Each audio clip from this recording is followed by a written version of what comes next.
Producción y por la oportunidad de estar acá esta mañana compartiendo con todos ustedes. Felicitar al comité organizador y, por supuesto, a todos los miembros de la Sociedad de la República Dominicana de Medicina Crítica y Terapia Intensiva por tan excelente evento. Y pues ya lo mencionaron, soy el jefe de la Unidad de Medicina Crítica y de la Unidad COVID-19 en Belice Healthcare Partners, y además soy el presidente electo de la Federación Mundial de Medicina Crítica y Terapia Intensiva, y es un enorme placer estar en familia con todos ustedes esta mañana, lamentando no poder estar personalmente, pero tengo la camisa tropical para sentirme como que estoy con ustedes. Así que sin más, no tengo ningún conflicto de interés con esta presentación, y desearles a todos un feliz Día del Médico. Hoy 3 de diciembre se celebra el Día del Médico, así que espero que la pasen bien entre amigos. Y bueno, todo comenzó en el 2010, en octubre de 2010, con un sueño grande, así que es mucha alegría que podamos estar ya celebrando un Cosecati 6. Ahí ven ustedes algunas caras conocidas. Y la pregunta, ¿no? ¿Qué es sepsis?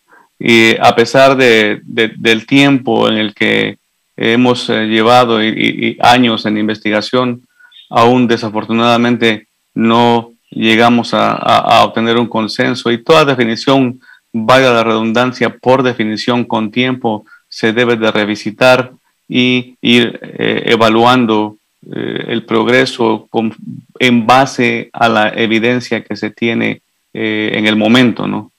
Entonces vemos que hay varios términos que se han acuñado en términos de sepsis, y comenzando con la definición o el estado de putrefacción que mencionaba Hipócrates. Luego vimos ya posteriormente ya el uso de intoxicación sanguínea, infección sistémica, y para ir ya evolucionando ya con los enunciados de Koch y de Luis Pasteur y sus teorías de germen. Y por otro lado, pues también decir que sepsis viene del griego, que es su descomposición, ¿no? Así que vale la pena mencionar que el doctor Hugo Schmottler fue el primero que intentó definir sepsis, ¿no? Y lo definía como un estado de invasión microbiana en un puerto de entrada y que causaba signos de enfermedad. Sin embargo, pues esto fue una definición aislada y no fue sino hasta en el 1992 cuando ya se tuvo un consenso de la asociación del SCCM y el Colegio Americano de Tórax, en donde se presentó lo que podíamos decir el primer consenso de definición de sepsis, y donde veíamos que pues si había la presencia de infección, y se comenzó a hablar de SIRS, de disfunción de órganos, de sepsis severa y septic shock. Y entonces, conforme los criterios iban presentándose, si teníamos más o dos criterios de SIRS, pasábamos a decir que el paciente tenía sepsis. Si había una disfunción orgánica, que el paciente tenía sepsis severa. Si había disfunción orgánica más hipotensión, lo decíamos que tenía septic shock. Y bueno, esto acá tenemos los diferentes criterios de SIRS, de sepsis severa y septic shock basado en este consenso. Sin embargo, pues ya esto siguió evolucionando y había que intentar tener un consenso una vez más, y entonces ya tenemos el consenso americano, europeo. En este momento también está el Colegio Americano de Tórax.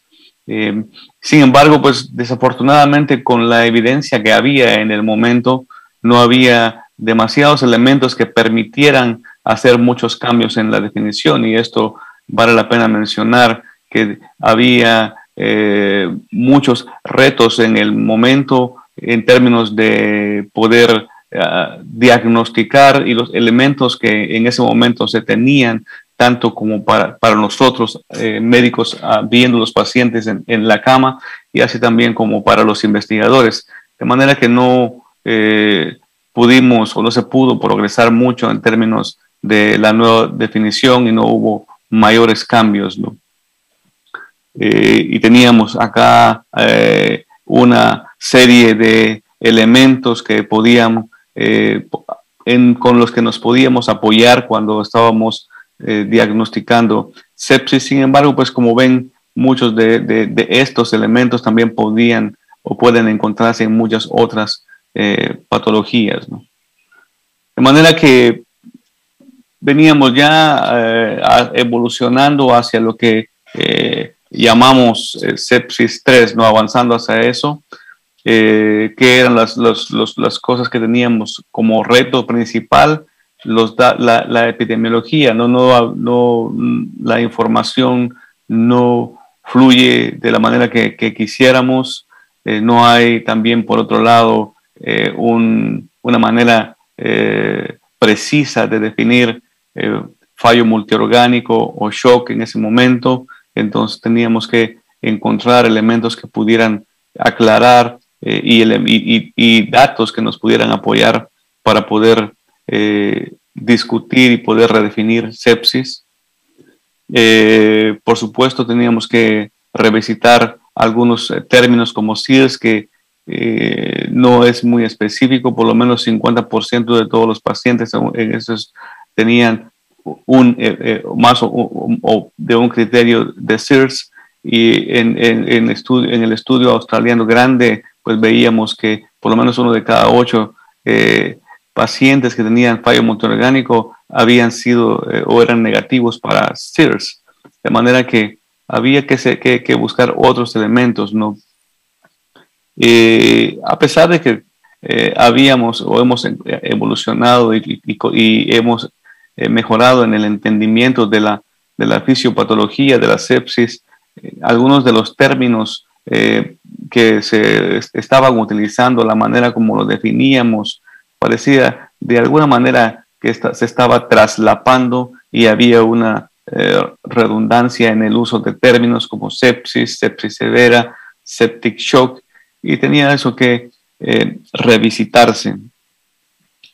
Este estudio donde se hace un estudio analítico sobre las características de los diferentes estudios y de la mortalidad, entonces nos permite ver un aspecto importante, y es que hay una enorme variabilidad en términos de los criterios, y también hay una enorme variabilidad en cuanto a los resultados, ¿no? De manera que cada quien usaba las definiciones y criterios diferentes, y de paso también algunos elementos importantes que son los de la tecnología, ¿no? También algunas instituciones contaban con más tecnología que otros. En fin, variables importantes que definitivamente impactaron los resultados cuando valoramos en términos de mortalidad, ¿no? De manera que esto representaba un enorme reto, y aún sigue representando un enorme reto, porque obviamente tenemos las definiciones de sepsis 3 y comenzamos ya a apoyarnos sobre el uso de la inteligencia artificial. Se utilizó ya Big Data para poder tener ya los criterios que se utilizaron para la definición de sepsis 3. Probablemente uno de los mayores retos era tratar de hacer, poner al día una definición basado en el entendimiento actual que teníamos y que vamos teniendo de la fisiopatología de sepsis, tratar de tener criterios más específicos, tratar de que estos criterios nos permitan identificar quiénes son aquellos pacientes que están en mayor riesgo, y por otro lado también dejar o proveer un fundamento para lo que podía ser una definición de sepsis 4, ¿no? Entonces, de manera que con eso, pues sabemos, sale publicado en JAMA del 2016, la tercera definición consenso de sepsis y de septic shock. Aparte, también se utilizó para esto el Q-SOFA como un elemento que nos permitía, con datos simples, poder identificar los pacientes que estaban con sepsis. El Q-SOFA que desde el principio fue controversial y que sigue siendo controversial, ¿no? De manera que teníamos ya una definición que parecía un poco más precisa, en donde esencialmente había definíamos sepsis como un evento que compromete la vida, resultado de una falta de respuesta del huésped a la infección. Entonces teníamos, por supuesto, los criterios clínicos de infección. Habíamos utilizar el Q-SOFA, podíamos, y por otro lado también podemos utilizar algunos otros elementos que nos permitan poder tener una idea de cuál es el estado del paciente y los diferentes criterios clínicos para saber si el paciente está o no evolucionando hacia choque séptico, ¿no? Entonces ya veníamos a definir lo que era choque séptico, y entonces ya incluimos datos de la respuesta circulatoria, celular, anormalidades metabólicas que incrementan la tasa de mortalidad, y ya no es solamente sepsis, ¿no? De manera que también igual habían otros elementos que nos podían apoyar: cuál es el estado hemodinámico del paciente, cuáles son los niveles de lactato, y todo esto en ausencia de que el paciente esté en un estado de hipovolemia. De manera que se buscaron varios criterios, varios elementos nos permitieron poder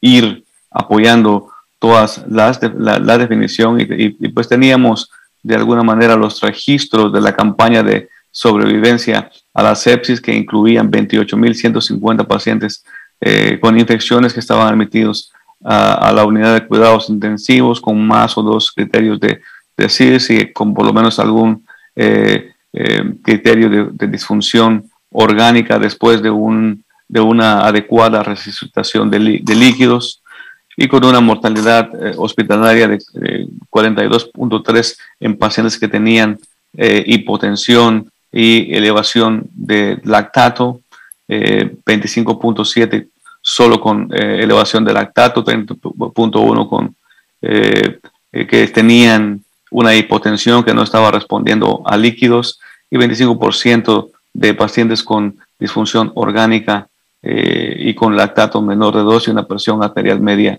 mayor de 65. A pesar de todo y de toda la controversia que se tuvo con el consenso de la definición de sepsis 3, y también con el Q-SOFA, pues como ven, más o menos un poco más de 3 millones de personas revisando, y más de 8.160 citas de este artículo, independientemente, por supuesto, de si estuviéramos o no de acuerdo con la definición y con los diferentes aspectos clínicos y que pudieran estar involucrados al momento de utilizar y querer definir sepsis en base a este consenso, ¿no? Por supuesto que como dijimos, uno de los aspectos importantes en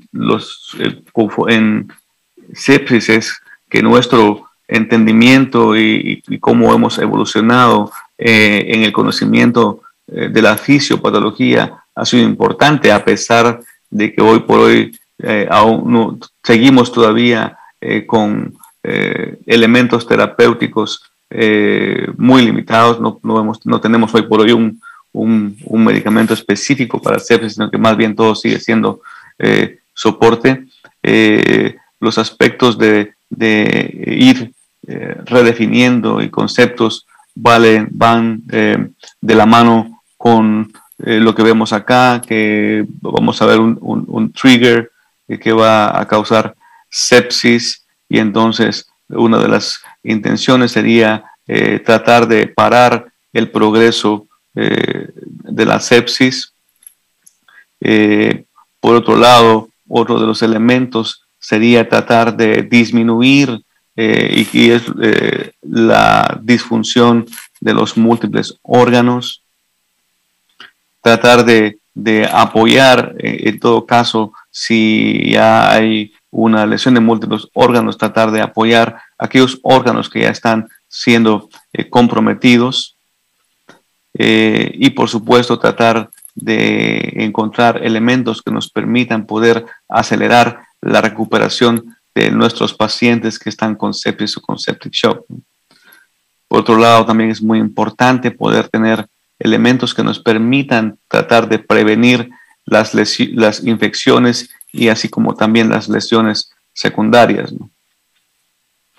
Este es un artículo importante en donde vemos los diferentes gaps en la inmunología de la sepsis y las nuevas oportunidades, ¿no? Como vemos acá, vemos la respuesta inflamatoria sistémica y posteriormente, cuando el paciente tiene una respuesta inflamatoria sistémica, como consecuencia de esto, tenemos el síndrome de respuesta antiinflamatoria compensatoria, ¿no? Que es lo como veníamos.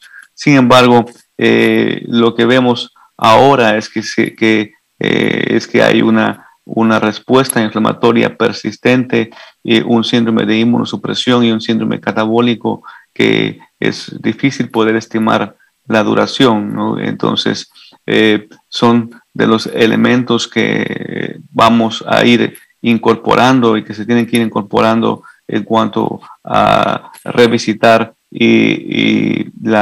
lo que sería el consenso de definición de sepsis 4, ¿no? De manera que, como vemos, en sepsis un tratamiento no es el mismo para todos, de manera que más bien sepsis lo consideramos como un umbrella syndrome, en donde vamos a ver que los pacientes con peritonitis se manifiestan, obtienen un cuadro de presentación particular, la sepsis asociada a malaria, dengue, la sepsis asociada a fasciitis necrotizante o COVID-19, son definitivamente cuadros individuales que tienen un comportamiento distinto, una población diferente, de manera que vamos avanzando ya a lo que conocemos como una medicina de precisión o medicina más personalizada, ¿no? Esto también igual es un artículo que nos permite ver el comportamiento, igual para ilustrar diferentes pacientes con diferentes patologías y que igual van a estar comportándose de una manera distinta, ¿no? Y ya hablando un poco más de lo que es la medicina de precisión, ya vamos viendo en este artículo en JAMA del 2019 los diferentes fenotipos de sepsis y los potenciales implicaciones de tratamiento que pueden tener, ¿no? Y por otro lado, ya avanzando a lo que conocemos ya como medicina basada en inteligencia artificial, ver y analizar cuáles son los diferentes fenotipos, endotipos, clínicos, biológicos, moleculares que pueden de alguna manera impactar los resultados. Es importante es validar los diferentes grupos de población, los grupos étnicos, los diferentes aspectos y comportamientos de la inmunidad, los diferentes grupos de población, tanto adultos, pediátricos. Necesitamos entender la evolución de la monitorización y la duración de la enfermedad crítica. Y es importante con la evolución de la tecnología que esa tecnología pudiera estar disponible, accesible, que pudiera ser, por otro lado, y eso aplica a nuestros países, que pudiera ser también, por otro lado, accesible en términos de costos, y que obviamente todo esto se pudiera aplicar, poder ayudarnos para hacer una estratificación apropiada de los estudios clínicos y que pueda ayudarnos a guiar las terapias para apoyar de una mejor manera a nuestros pacientes en las unidades de cuidados intensivos. De manera que nuestro conocimiento y nuestro entendimiento de la patofisiología de la sepsis ha ido evolucionando definitivamente. Decir que el sepsis es un síndrome de umbrella y que debemos de actuar de acuerdo a esto. Las posibilidades diagnósticas, los retos, pues que como ya platicamos, que tengamos elementos diagnósticos que sean rápidos, que sean accesibles. Importante, ¿no? Que podamos revisar. Hemos tenido ya los estudios clínicos que han fallado. Probablemente tenemos que revisitar el diseño de estos estudios clínicos, las diferentes poblaciones, tratar de optimizar el tiempo, la dosis y duración de las terapias, y todo esto con tal que podamos reducir la severidad y que podamos mejorar la sobrevida de nuestros pacientes. Bueno, con esto quiero una vez más agradecer y felicitar al Congreso y a la Asociación Dominicana de Terapia Intensiva por tan excelente evento. Muchas gracias.